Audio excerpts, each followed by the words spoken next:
I'm David Kleeman. I was introduced already as Senior VP of Global Trends at Dubbit, which is a research and strategy consultancy for dealing with children and teens. But I'm also a 35-year children and media professional. Asked for suggestions for Kudwa topics. One teacher wrote on the social media site for Kudwa, "The teacher you are today is not the teacher you were yesterday and won't define the teacher you can be tomorrow." She went on to write about evolving professional identity and the limitations of a job title. And that seemed to me like the perfect place to start off a conversation on technology and education. Today's teachers are not yesterday's, except when they are. And tomorrow's teachers will be different from today's teachers, except when they're not. There's a quote from Jeff Bezos, the head of Amazon, who says, "People always ask me what's going to change in the next 10 years. They never ask me the more important question, what's not going to change?" So in a time of great change now around technology, there's still a lot about child development, about how children grow and learn that doesn't change.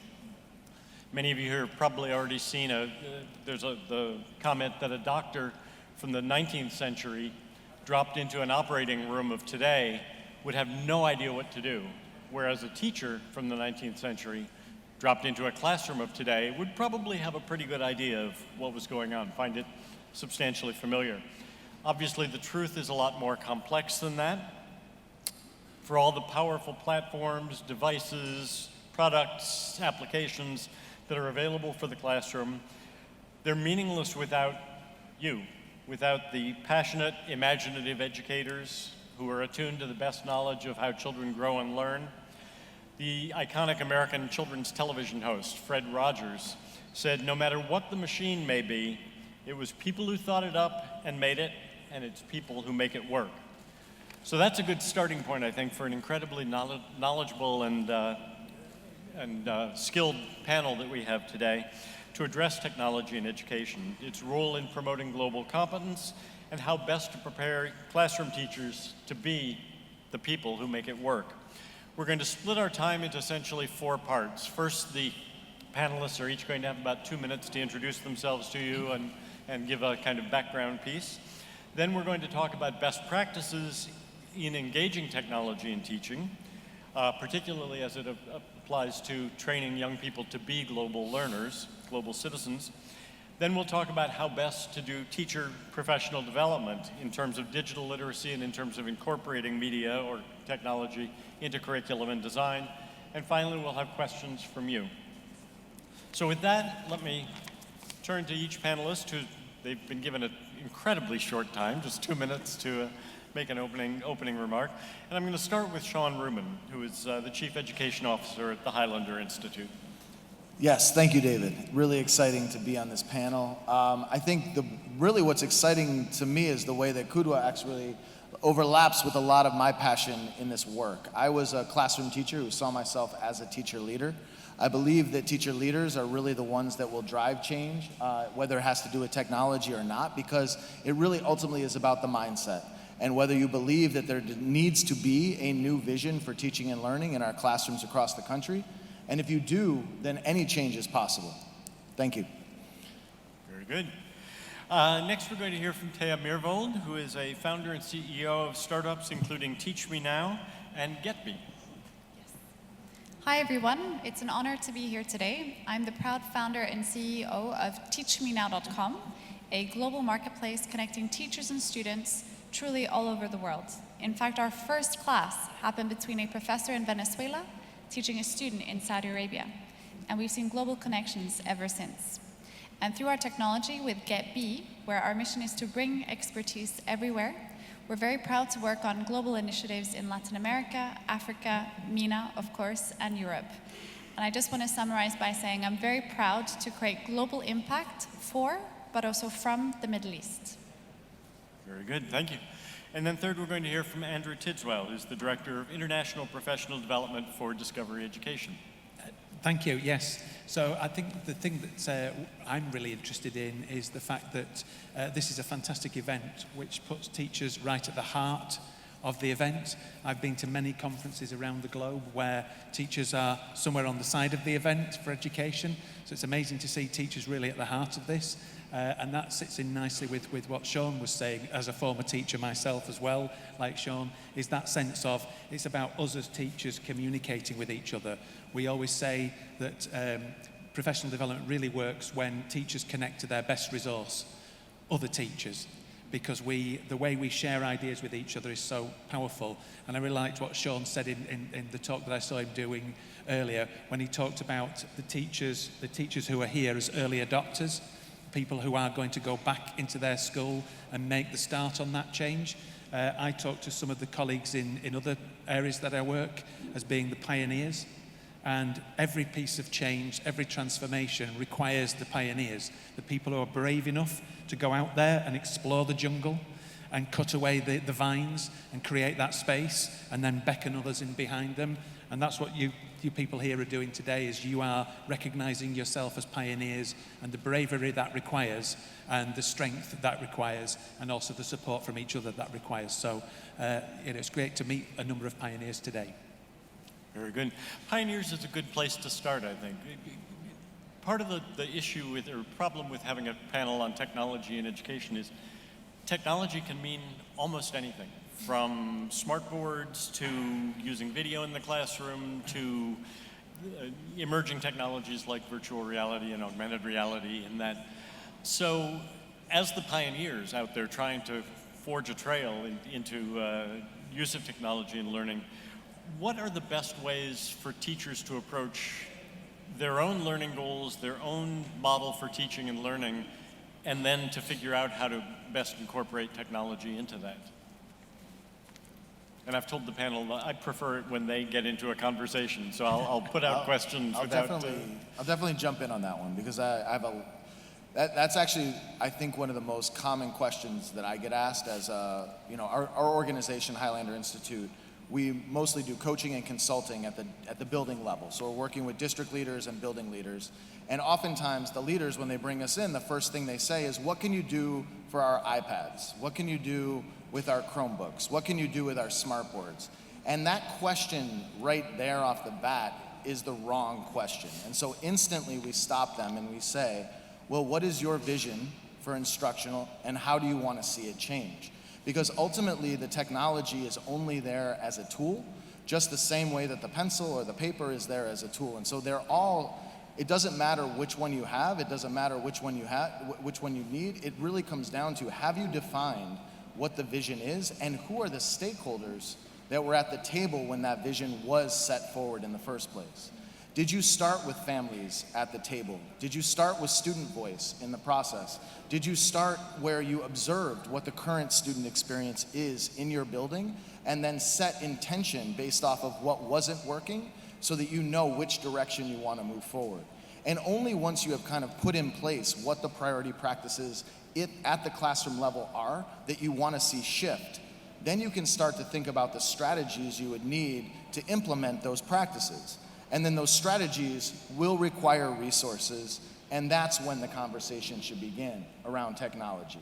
But if you haven't had all those other conversations first, you're really going to end up moving yourself, going a few steps forward, but then ultimately being right back where you started from. And I've seen it time and time and time again. I agree. I just want to step in and say I think technology is a facilitator, not a replacer. And I think in the world of technology, it's quite scary because we hear that technology is replacing jobs.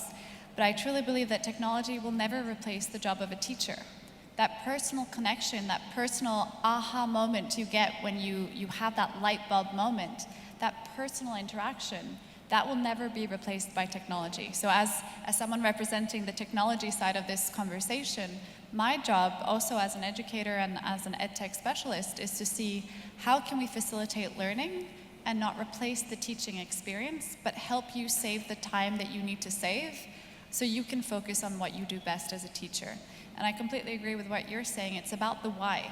Why are you using this piece of technology? Why, what is the desired outcome, as you mentioned? A pencil and a paper was once considered technology. It's not anymore, right? And maybe in the future, an iPad will be the standard instead of a pen and a paper. But again, it's why do you want to use these tools? What is the purpose? And I think that's the important piece.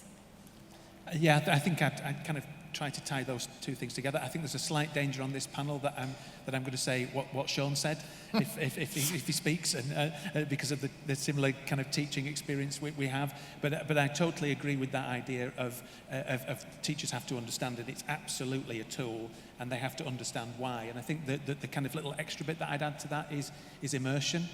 Is teachers being immersed in experiences themselves that help them to understand how that tool works. So I'll give you a personal experience that helped me into this world. Back in the early part of the 2000s, I was one of the first teachers in my city to use interactive whiteboards. So I was then appointed to be what was called a leading whiteboard teacher, quite a dramatic title, which meant no pay rise. But it actually meant I had the joy of having 4 or 5 teachers sitting at the back of my room watching me use the interactive whiteboard. And the teachers were then immersed in the lesson to experience what I had started to develop for themselves rather than having theory. And then I became a freelance consultant, and one of the first things I was doing was trying to sell my services, so I did get paid for this, sell my services to develop the use of interactive whiteboard technology just as it was starting. And I would talk to schools and be shown around the building with interactive whiteboard, interactive whiteboard, interactive whiteboard, and say, so I've got this package of training that will help to develop your teachers. And the principal would say, and how much do you cost? And I would say a figure which was very low. And they would then say, I don't think we can afford that. You've just spent 10 times what I'm charging you to enable your teachers to use this technology. Are you really just using it to show it to the parents? And I think it's that sense, isn't it, of leadership, taking it seriously, that I'm using this technology to make a difference to the students, and then enabling the teachers to understand from inside how that tool works. Because for all the teachers with new technology, they were never taught with that technology. They are seeing the technology and trying to adapt it to the methods that they already have, where the reality is they will need new methods to use that tool. And I want to add to that point, just because technology by definition is always changing, right? So you will never stop learning in this space. But I think what's really important when it comes to the technology piece is students are driving a lot of technology adoption because they're so, they're digital natives. They're born in this world of technology. So I think it's very important as teachers, as mentors, that we guide students in analyzing technology and how and why we're using it, not just learning about the technology itself, because that will always keep changing. And I think that's true as well in terms of, particularly again, that nurturing and that mentoring and professional development. Yeah. Because I remember principals and leaders saying to me, oh, it's great, we've got new young teachers coming into the school, so they will know how to use technology. And they were quite often some of the worst users of technology because they hadn't acquired the pedagogical skills. And so I think it's again that linking those actual pedagogical approaches back to what the tool does. So I think you're absolutely right. I think you've led us into an important topic, which is the idea that young people are pretty much connected with technology already. And we talk about how easy they are with learning new technologies and that. But at the same time, the facility to use a device is not the same as being a critical user of it. It's not the same as the critical thinking that goes into it. So what is the best advice for teachers who want to take that use that young people are doing on their own, bring it into the classroom and help them become critical users of technology as well? I think, again, it ultimately starts with the why and purpose behind what it is you're wanting to do. I don't know how many familiar people are with like Sugata Mitra's work, where he basically just hands over the devices in a classroom with zero instruction, and the students are meant to be completely self-directed in terms of finding out information, following their own path, following their own direction, their interests. That's one extreme on a spectrum of usage within those classrooms. He's already proven that students can do that. It's not a problem or a question of what students are able or capable of doing. The question ultimately is, what is your pedagogy and what is your approach in this work? Do you believe deeply that there are core competencies in math and reading and writing that we want to make sure students are able to progress through in some sort of scope and sequence? Then we need to make sure that we're almost like pulling back the technology from our students. We don't want them to have as many choices. We don't want them to be as self-directed. We don't want them to have as much voice or agency in this process. Ultimately, it really comes down to having to decide as a community, what do we value in education? What are the outcomes that we want to see actually improve over time? And then if you decide that, the students are the last impediment that's going to get in your way, because the main piece that you're going to have to convince people of are the adults that this actually is the right direction forward, and that they can have faith in taking some of these steps toward agency, that our kids will actually be okay at the end without some of the core content that they had as when they were in school. Yeah, I think that's that critical thinking aspect, isn't it? I think there's a slight element of the secret twins sitting at the end of this panel, because we were talking about handing the device over. When we were in the Ideas Lab yesterday, we were asked to bring an object to represent a challenge, and the object I brought was a small device called a code bug, and I just hand that to the students and say, what is it? What does it do? How are you going to make it do it? And that sort of idea of handing that responsibility to the students and getting them to explore and investigate, whilst we as the teachers at the side are supporting that critical thinking. Somebody said to me recently that teachers are professional suggesters, and we just kind of keep nudging our students towards, but we have to have inside us that clear goal, that clear set of moral values, that understanding of what we want the students to achieve, and use that exploration to guide them towards it. It's like the French mathematician Blaise Pascal said, we usually better understand the things we experience ourselves than those shown to us by others. And so I think that with technology, that's even more crucial. I just want to add to that point where, you can't prepare the path for your child, but you can prepare your child for the path. And I think that's very important when it comes to technology as well, because technology will go way beyond our understanding in a few years, as technology keeps changing. So I think those critical analytical skills is very important when we think about technology in the classroom and technology in education, going back to the why and the purpose, but it's really about analyzing technology and being able to have that critical thinking element. That's really interesting, the thing of preparing your child for the path. We hear often about teachers saying that when kids come to school in the earliest years, actually, that they've already developed a lot of habits around technology use, media use, screen time. It's a term I hate because screens mean so many different things right now. Yeah. But is that something that you're hearing in your communities, that there's concern about kids' habits with technology as soon as they arrive in the schools? So I sit on the technology side of it, where we look at technology as a facilitator, and it's more about accessibility. So if I can connect to an expert, a mentor, a teacher, a tutor, the right person for me, no matter where I am in the world, that's beautiful for us. So we don't necessarily sit inside the classroom, we complement the classroom, and that's where I come in.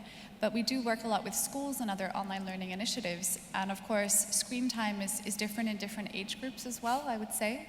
But it is important to understand the responsible use of technology and how technology can also be made for accessibility and inclusivity, because that's a very important point that technology can facilitate in beautiful ways.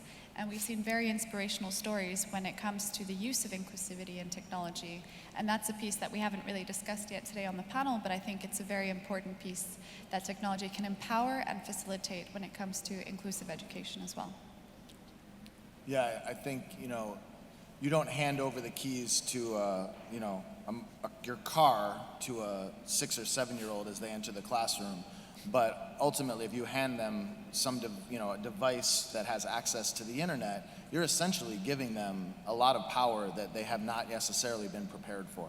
And so I think that there are a lot of conversations that we are sidestepping, both in schools and at home, around digital citizenship, around what it actually means to leverage technology, to understand that what's underneath the technology. I mean, there's a very small percentage of educators who even understand what it means to be connected to the internet and how the internet even works. There are parts of that piece in itself where, this tweet that I put out there, how it persists for forever in servers that can come back and haunt me for eternity.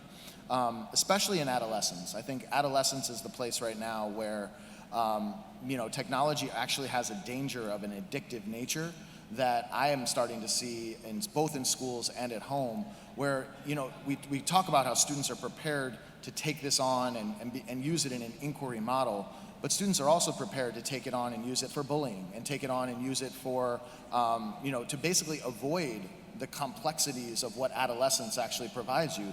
My middle school years were awful. If I could have hidden myself in a basement with video games constantly, I would have done it.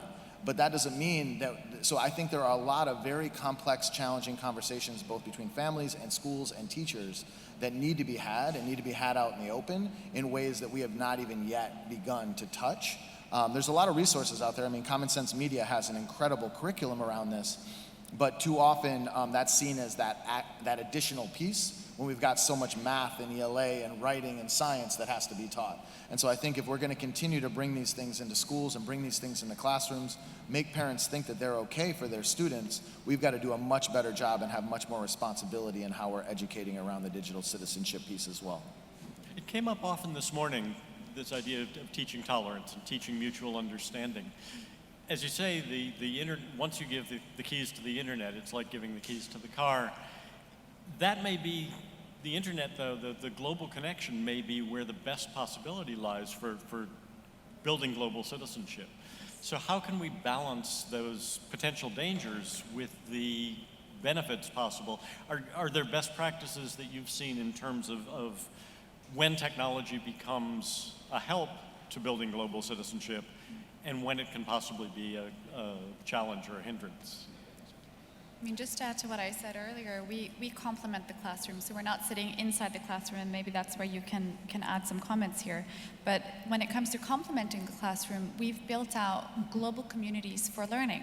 So we have a project, for example, in Latin America for people of determination, where we've done reskilling, career mentorship, and job mentorship, financial literacy, and financial training with mentors from Accenture, Santander Bank, and Microsoft. So again, we're globally connecting the world and making the right expert, the right teacher accessible in your home. So that's a project that I'm very proud of. Also here in the UAE, we're working on a project with His Highness Sheikh Mohammed on 1 million Arab coders, which is the language of the future, is coding. So we're again connecting the right sort of coding mentors and coding experts to students all over MENA. So when you talk about global connection and global connectivity in that sense, if you can connect to the right expert, if you're sitting in Finland, if you're sitting in Morocco, if you're sitting in Australia, and you have access to this global pool of teachers, that's definitely a strength that we couldn't do a few years ago. So it's very impressive, and I'm very proud to see how the world is connecting in this sense. So I take more of a positive side to the technology conversation. I think, again, because of this complexity, I think what Sean's saying is right, that it's complex, and it's a little bit like in my very first week of teaching, the first discipline issue I really had to deal with was children sending rude messages to each other on paper.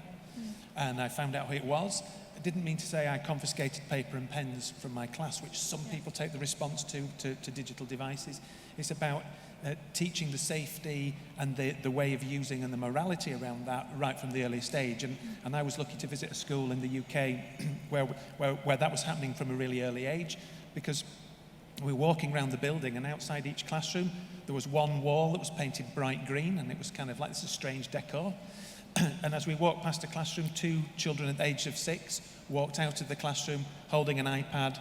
One stood against the green wall, the other one filmed them, and then they went back into the classroom, and that child was then in the jungle because they were green screening, and they'd lost the novelty of the device, and they were seeing it as a tool that was enabling their learning, enabling them to take them places, definitely globally competent, but that sense that it being built into the teaching of the use of the tool was the morality and the safety and the choice making that was happening, so that it wasn't wow, it's a screen, I'm just going to stare at it all day.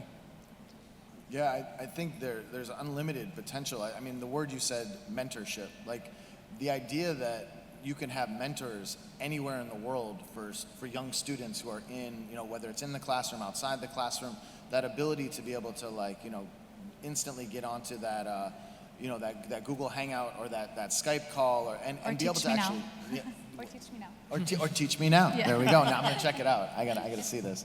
And just be able to have a face-to-face conversation with somebody that there would be impossibilities to access, in an actual real-world environment. that's mind-bending. But at the same time, I think from a teacher standpoint and thinking about it from the professional development lens that we work with, it also is it's a big jump. And so there are a lot of scaffolds in the midst of those pieces that we have to really start. We're still in the early days of figuring out exactly how to make that kind of like, synonymous with school, and in ways that's really going to accelerate opportunities for students to build their social network in positive ways, and not just with random trolls on Twitter. And in terms of mentorship, the young people themselves can become the mentors as well. Exactly. I work a lot with the entertainment industry, where one of the hardest things to do is for someone who's created intellectual property, created a character, a story, to give some control of that to the audience and say, what do you want from this? Yeah. I imagine it's one of the hardest things for a teacher to do as well, to turn control over to the students and say, you lead, you're the experts now in this.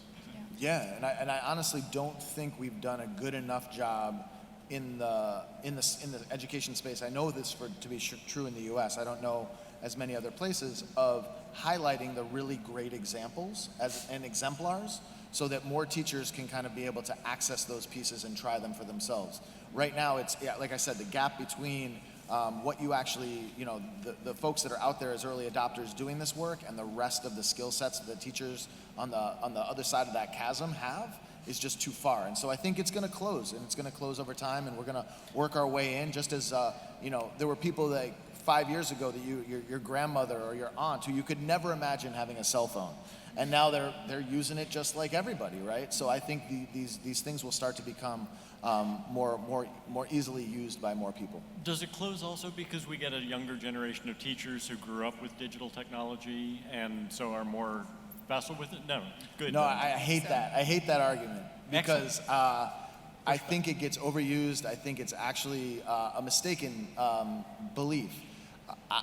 We have a fellowship in our state of Rhode Island called the Fuse Fellowship, which is a teacher leadership fellowship where we recruit the early adopter teachers, and then we have them actually be the lead change agents, kind of moving all over the state and moving this work forward, very similar to all the teachers here at Kudwa.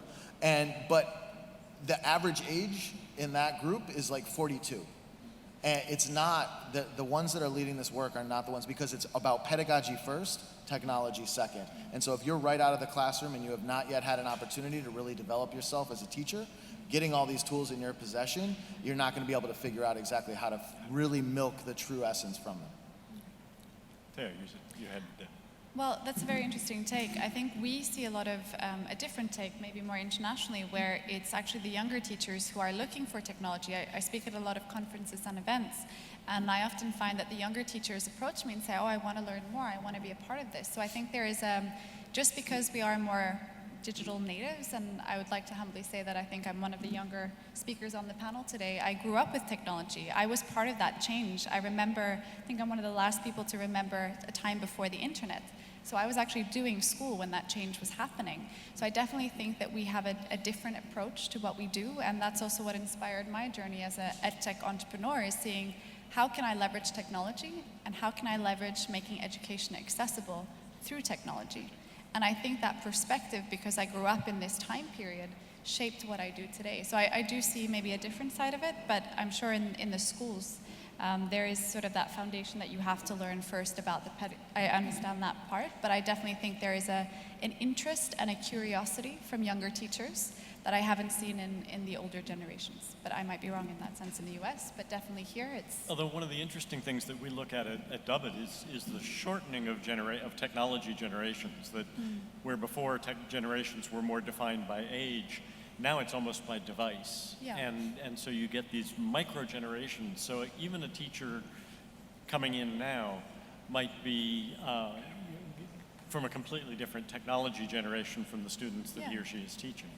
And also I think the educational sort of perspective is also changing. Now we have shorter micro courses you can take, right? So the sort of mini certifications or shorter skills that you can take through online courses and online initiatives is helping that cycle of learning. So for teachers who want to learn more about education, or for teacher training and teacher development, you see that shift in, not necessarily have to do many, many years, but you can take shorter micro courses as well.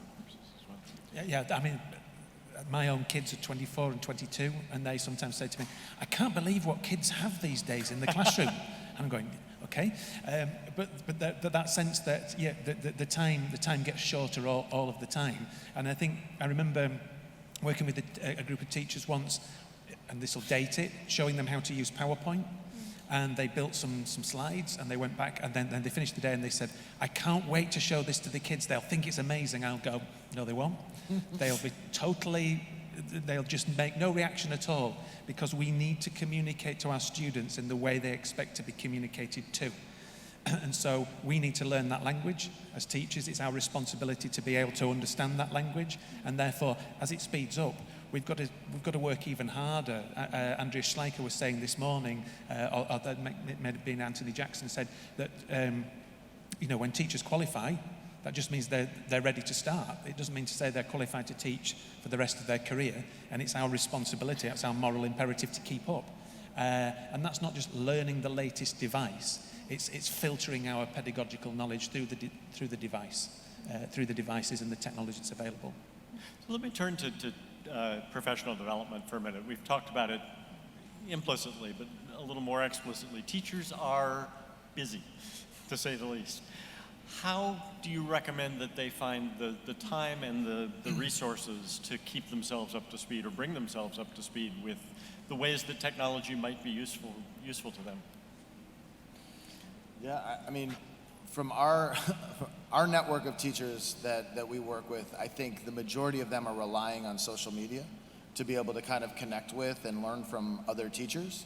I think you have to be, again, a very, very strong self-starter, though. We're reaching, kind of talk about like that, larger adoption curve of Everett Rogers describes in the innovation curve. We're still at that innovator, early adopter, almost like maybe, 25% that we're talking about. So it's just like when we're talking about personalizing instruction in classrooms, you have to, when you're thinking about professional learning, think about how you're personalizing your instruction for teachers. And so there are teachers that you're never going to reach digitally. They're not going to sign up for your Facebook group. They're not going to get engaged in your Twitter chats. No matter how many times you try and pull them in, because you see the value yourself. And so I think the number one thing for us from a professional learning standpoint is that you have to actually experience it yourself to be able to do it. And when you do experience it yourself, then you not only do it, but you do it with a degree of empathy to the struggles and the frustrations and the disconnects that you had when it was being done to you. So oftentimes we will not run professional learning in a stand and deliver model if ultimately we're working on a student-centered approach to education. And so we'll actually put the teachers in that role where they're experiencing what it would be like to be in a classroom that is blended learning, or what it would be like to learn something asynchronously, or what it would be like to have to submit your information digitally, because we want them to submit it and not see it actually go through and get really angry, because then when that kid does it in the classroom, they've got a little bit more patience for that student and the frustration they're going through.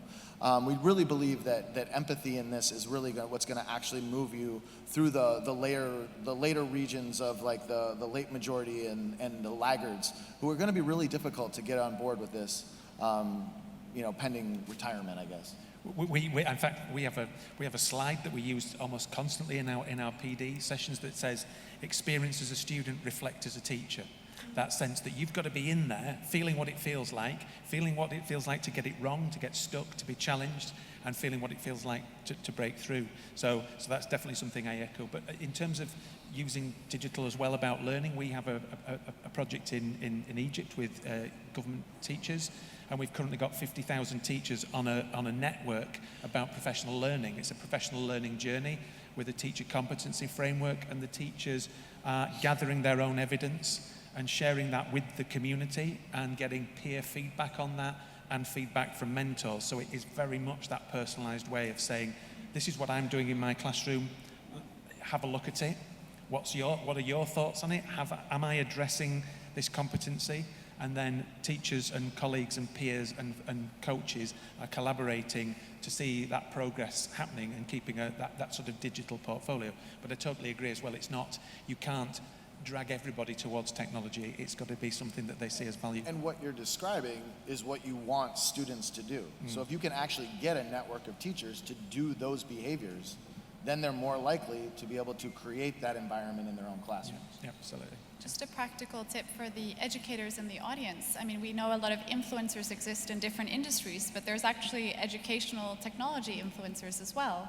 So you have these top 10 global innovative teachers that are always awarded at the Global Education and Skills Forum, for example, here in Dubai. So you have some amazing inspirational teachers who have written books, who have blogs and YouTube channels. So if there's anyone who's interested in learning more about how you can use education technology for good, I definitely recommend checking out some of the sort of global teachers who have won those awards at the Global Education and Skills Forum, and check out their channels, their blogs, and so on as well. Good. I'm mindful of time, and I do want to make sure to get a question or two from the audience, but let me ask for some quick responses on another term that we've heard a lot today, which is assessment. How do we make sure that we're assessing learning and not technology use? Well, I mean, I think one of the phrases I shared with you, David, before is that sense that one of the biggest challenges facing us as educators is to create systems where we make the important measurable, not the measurable important. You know, and so what we have to develop is much more kind of rubric orientated, the ability to assess student competency and skill through observation and collaboration and feedback, and gathering that evidence like sort of digital portfolios, that sense that this proves the competency I have, rather than I chose B and then we're measured that way.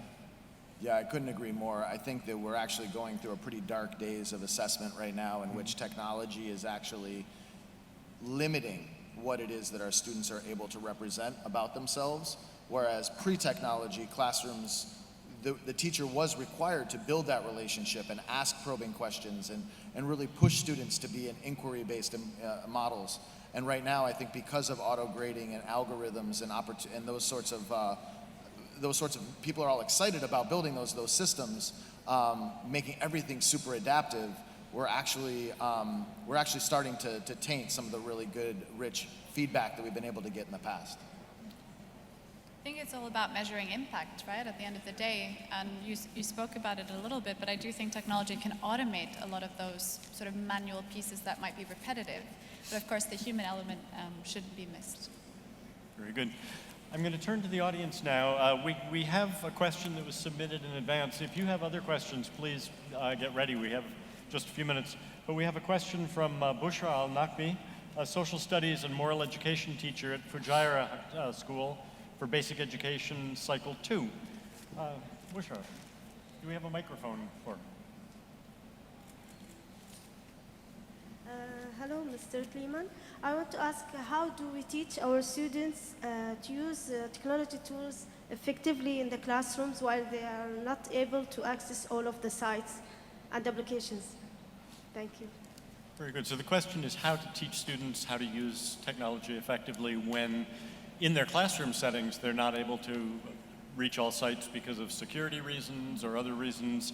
The internet connection is not always strong. The devices, you can't always load the software that you would like to load onto it. So how do we teach them to be effective users under those conditions? I don't know that that's a teaching problem. I think that that's a systems and infrastructure problem, and it's two completely different problems, access versus over-filtering. My personal belief is that filtering should be done at as local a level as possible, because those should be actual conversations that people have about what value a certain site has or doesn't have, and that there are cultural pieces that are very important to discuss in those ways. And there are systems in place now where you can white label or black label or blacklist something with degrees of nuance that are incredible. And so any technology admin that tells you, well, it's blocked and there's nothing I can do about it, is not telling you the truth. They just don't want to have that conversation.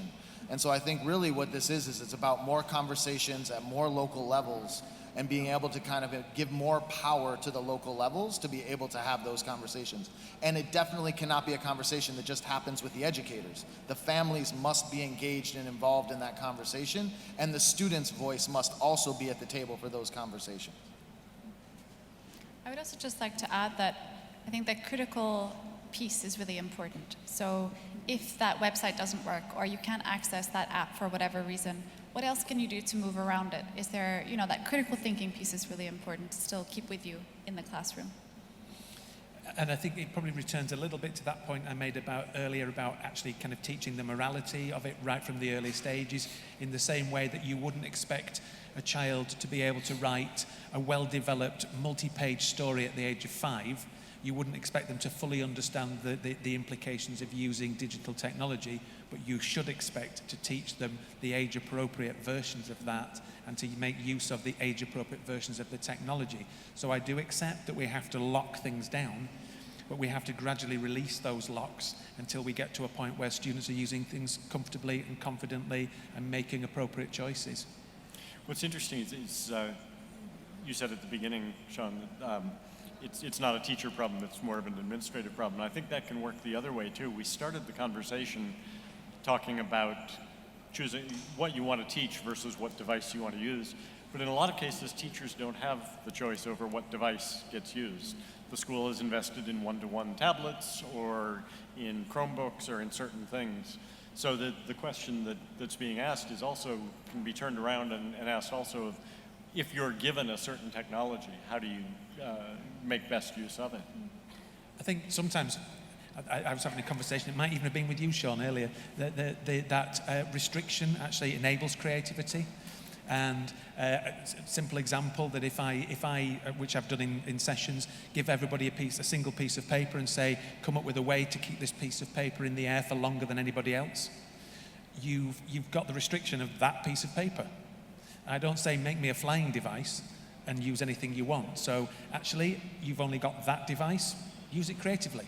If you're teaching like one of our colleagues yesterday under a tree in Malawi, you've got to adapt to your circumstances. So I don't think we can externalize the blame to the technology that, we've only got these. Yeah, that's a hard pill to swallow as a former teacher.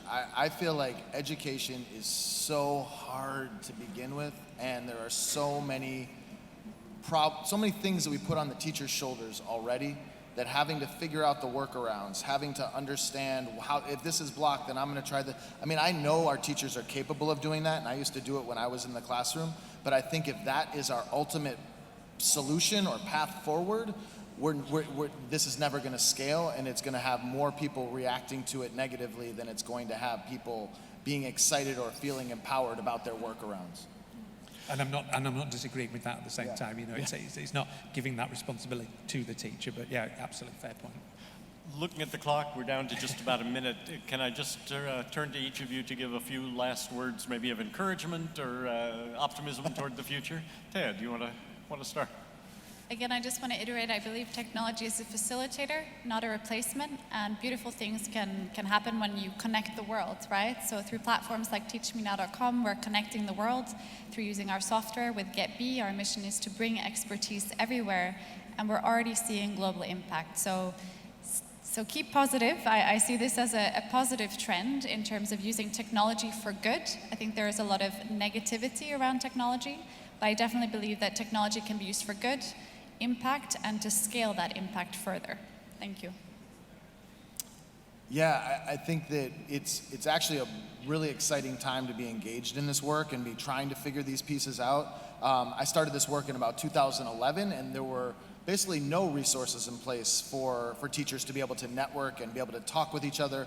There was no content that was already pre-created. There were no opportunities for accessing really great video or creating your own video. We are really living in an age where there are multiple opportunities for any teacher to engage at any number of levels. I think that the key here is just really working with people around their mindset, that if I'm going to try something, I can't expect it to be polished and work well. It's got to be something that I know I'm going to have to kind of like figure out, find the right colleagues, find the right resources, and push my way through. I think all I'd say is build on this, stay connected, and hey, even do that face to face. Thank you very much. Please join me in thanking our panel for sharing their expertise. Thank you.